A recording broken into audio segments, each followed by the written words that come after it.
Okay, well let's start with from the beginning, I guess, of where the kind of idea came from and why you decided to make the film. Well, in 2009, I was part of the first cricket team to tour Afghanistan and play the Afghan national side, and so it set this seed inside of me that about Afghanistan and Central Asia in the area, and so I was always fascinated by it. And after I'd done a trip around South America a couple of years later, I was looking for my next big challenge, and Central Asia was just staring at me going, you got to go and explore it. So I was like, okay, let's go. And then I was figuring out how, so I bought a car, figured out what the visas are. I had no idea really what I was doing when I started, and I thought, well, it's going to be tough enough. Why not just add filming on the top of it as well? Because I always wanted to make a film, and I thought this was the perfect opportunity. So it started out as just an adventure trip, and then the filmmaking thing came afterwards. It was in my back of my mind, but I knew how big a challenge it would be because I was doing the whole journey solo by myself, all the driving, the navigating, the planning, and then the filming. I knew would take a huge amount of time and effort because it was over 9.5 months. So that you couldn't just stop doing it. You had to do it literally. So did you have to actually learn how to use the cameras and all that kind of thing as well? Yeah, I did a little bit of training before I went. I got some lessons and some help when designing the sort of storyline and setting up equipment on Boris, the Land Cruiser that I went with. And that was brilliant. That gave me the sort of the right setup, and then I had plenty of time to learn how to use the cameras and get all the best shots. But then you didn't have the windows were quite small in some of the places where they said, was it how structured did you have to be with the trip, and how far did it deviate off that structure? I had pretty detailed on the way out, and there was like 8 visas I needed for different countries and time frames to get across the Caspian Sea and into China. So I had a fairly rigid sort of time frame, little flexibility once I was in each country. I literally just carried cameras with me 24/7 and filmed anything that I thought would be useful. Hence why I ended up with 200 hours of footage. I was going to say how much you came up with a lot of... 200 hours, yeah. I mean, it was... Because I wasn't sure what I needed, so I just shot everything. So I've got hours of footage of just driving. The car would be, there would be a camera up on the top of the car, and I'd turn that on, and then there'd be another one in the cab, and I'd be filming me chatting away, and I just would be randomly talking, and there was a lot of footage like that. And there was also, you went through some countries that are quite strict in terms of what they allow to happen in their countries, like China. You also went through some quite dangerous places. How did you kind of plan for those aspects? I looked at all the countries, and I did all my research. I spoke to experts at the Royal Geographical Society because I'm a fellow there. There's a wealth of information and other people that you can ask and get information on the ground, along with the Foreign Office as well. And basically, I also just learned as I went to each country. I found out what I needed to know and spoke to local people. They were very helpful. And you mentioned a few times during the documentary that how friendly and how welcoming everyone was basically everywhere you went. So was that like throughout the whole trip? Did you at any point feel worried or in danger or scared? No, the one time I felt a little concerned was actually nothing to do with security or anything. It was driving at night in India. It's complete chaos. Imagine during the day, every animal, every moving thing is competing with you on the road. You add night with no street lighting, and you can't see what you're doing. It's crazy. No wonder there's so many accidents there. But you managed to stay in one piece, although the car wasn't always in Boris broke down a few times, but that just added to the drama. And every time he did, I got to meet local people who went out of their way to try and get me back on the road again. Was there any point where you weren't sure you'd actually get that you would make it back? Yeah. The first day I arrived in Iran, I was just about to leave security controlled area that I'd been through Pakistan and Iran through the southern region of Baluchistan.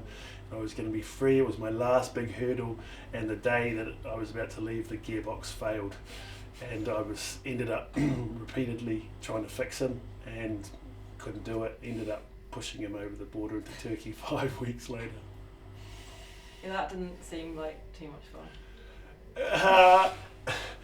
It was frustrating because I was near the end and I was tired and I was struggling I wanted to finish, and I thought I was just about there, right? I thought the last hurdle, and then it was just Europe and it would be easy. And of course the biggest challenge of them all came right at the end when you're trying to get to the end finish line. And then what did you kind of anticipate? Well, what did you not anticipate about the trip that you discovered during it? Was it the sheer like tiredness of the amount that you were trying to do? Was it the what had you underestimated?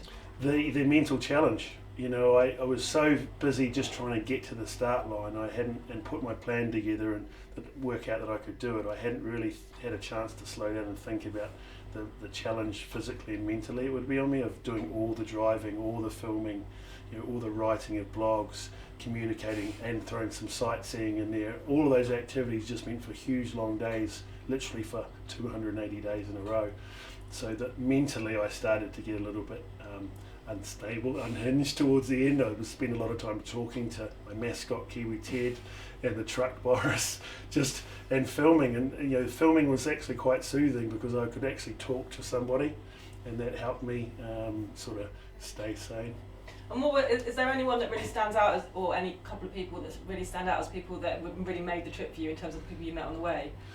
Yeah, I had a guide in Afghanistan who came to just meet me at the border to help me get across the border, and he ended up coming with me for the whole week in Afghanistan and helping me organise a cricket match up in the farthest eastern reaches of Afghanistan with the local kids. And you know, he just made that whole week fantastic because the communication issues were resolved. So Farhad was brilliant, great guy. Go to Afghanistan, it's awesome. Everywhere I went, you know, every country I met local people. I tried to stay with local, and they always were very supportive, very helpful and enthusiastic. I had good friends in Pakistan. By the time I left Pakistan, I knew people in the highest reaches of government and the military, and they were always there to help me if I had any problems, and they always looked after me. And then what do you hope people get from watching the finished documentary? Just to show that, you know, the world is not as scary as place as people would have you believe. You know, it's fundamentally positive and good everywhere you go. You know, the media unfortunately presents a lot of the negativity, which doesn't really, on the balance, equal, you know, how the world is when you find it when you travel. So, you know, I encourage people to go out and explore and form their own opinions. What do you think? Where do you think your travel bug comes from? Where does your love of travelling? I guess growing up in New Zealand, we were miles away from anywhere, right? Before the jet age of being able to fly easily and cheap, you know, from New Zealand I always could see abroad, and I was enthusiastic to go and check it out. And I found when I got to the UK, I just loved the ability to go and explore the world. And what were you doing before you started making the documentary, and what do you want to do now you've made this trip? Well, I've been a freelance consultant the whole time I've been in the UK, so it's allowed me to work for intensive periods for 6 months and then maybe take 6 months off.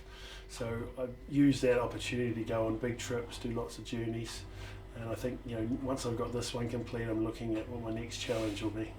And then, so does it all have to be self-funded? Do you try and get yourself? Have you got partners that come on board? How does it work in terms of that? On this time, I was all self-funded. Just allowed me control and the ability to do it. And I think the time and effort required to get funding is actually, you know, put in doubt the whole trip. So I just thought realistically, I'd probably just easier to pay for it myself. Open to anybody who wants to help fund my next journey. And then you're taking it to a festival at the weekend. Can you tell us a bit about that and how you got involved in that? Sure. The Adventure Travel Film Festival it's its 6th year this year. It's at Mill Hill School in North London. It's a wonderful, small, boutique sort of film festival where adventure travel is the main theme. And so you've got people from all around the world coming to see and show their films. And it's really got a great vibe. You're camping, you're meeting like-minded people, and you're seeing some really inspiring stories. And what... was there any particular types of films or filmmakers, something that have inspired you and made you want to do this? Are you a documentary fan anyway? You know, I was inspired by other adventurers, you know, other everyday guys and girls like me who just decided to go off with their passion. And then these days, with the equipment that you've got, you can film it. So there was guys like Leon McCarran, Tom Allen, Al Humphreys, all adventurers in the world who are making films, and that's very inspiring when you see what they do and you think, well, I'll give it a go too. And then what about advice for people who watch it and think, oh, I'd like to see something like that? Would you advise people to do it? Do you think it's only for certain mindsets? No, it's for anybody. If you've got a sense of adventure and you're up for the challenge, I mean, it can be just as rewarding as it is hard work. but definitely give it a go. It's easy to do these days with the equipment and the ability to just go with a backpack and head out. What are the key ingredients that you have to take with you? What would you, or is there anything you didn't take that after you thought, if I do this again, this is what I definitely need? No, there'd be less. I mean, the first big trip, was a huge expedition, and I wanted to make sure I had everything so nothing went wrong, and I took way too much. I just filled Boris full of stuff. So I would take actually less next time. I think I'd almost be back to like a backpack, a camera, and a phone, effectively. Pair of socks. Maybe. Prefer my flip-flops, my jandals from New Zealand. Cool, well thank you very much. I think that's it. Unless there's anything, have I missed anything? Talk about I could tell you about the story of the festival. I didn't mention Yeah. about doing that. Yeah, that's not it, that's quite nice. Okay, so I'm really great. I'll start that again. It's a huge achievement to be able to show my film at the Adventure Travel Film Festival, because it was the film festival 5 years ago that inspired me to go out and make my film.